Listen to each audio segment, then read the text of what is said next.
ಅವನಿಗೆ ಈ ಸಲ ಬಂದಿದೆ ಹೋಗುವ ಕಾಲ. ಅಣ್ಣಾವಾರಿಯನ್ನು ಕರೆಯುತ್ತಾ ಇದ್ದಾನೆ.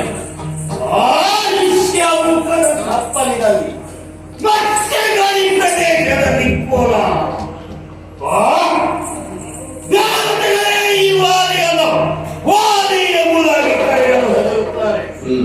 ಏ ಇಂದ್ರನಂದನ ವಾರೇಂದ್ರನಂದ ವಾರಿ ಎಂದು ಕರೆಯುವಂತಹ ಅಹಂಕಾರದ ಈ ಅಗುಲ್ಪಿನ ಕರೆ ಇದು ಜಗಳ ಕಲವೇ ಅಲ್ಲ, ಯುದ್ಧಕ್ಕೆ.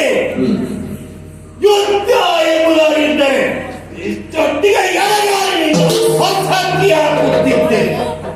ಜನಕ್ಕಾಗಿ ಬಾಯಿಯ ತಿಂಡಿಯನ್ನು ತೀರಿಸಿಕೊಳ್ಳುವುದಕ್ಕಾಗಿ ಇತ್ತೆಡೆಗೆ ಬಂದು ಅಣ್ಣ ವಾಲಿಬಾ ಎಂಬುದಾಗಿ ಕರೆಯುತ್ತಾ ಇದ್ದಾನೆ.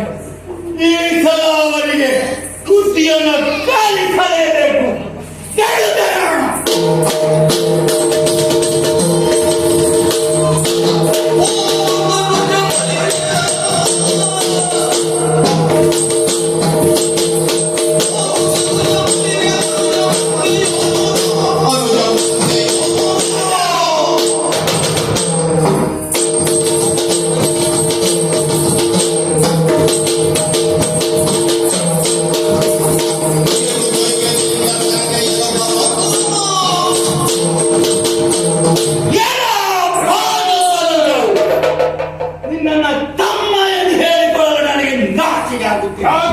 ಅದಕ್ಕಾಗಿಯೇ ಬಾನು ಧನುಜ ಎಂಬುದಾಗಿ ಸಂಬೋಧಿಸಿದ್ದೇನೆ.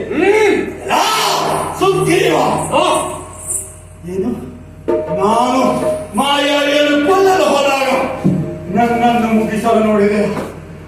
ಮುಗಿಸಿದ್ದು ಮಾತ್ರವಲ್ಲದೆ ನಾನು ಸತ್ತು ಹೋಗಿದ್ದೇನೆ ಎಂಬುದನ್ನು ಈ ಲೋಕಮುಖಕ್ಕೆ ಸಾರಿ ನನ್ನನ್ನು ಮುಗಿಸಲು ಅಣ್ಣ ಇಲ್ಲ ಎನ್ನುವಂತಹ ಅಗ್ರಜನ ಅನುರಾಗವನ್ನ ಜಗಸಿದ್ಧ ಮಾಡಿದರೆ ಕೇವಲ ರಾಜ್ಯದ ಆಸೆಗೋಸ್ಕರ, ಹೆಂಡತಿಯ ಸ್ತ್ರೀಯರ ಆಸೆಗೋಸ್ಕರವಾಗಿ ನಮ್ಮದಾದಂತಹ ಈ ಕಿಂಡೆಯ ಮರ್ಯಾದೆಯ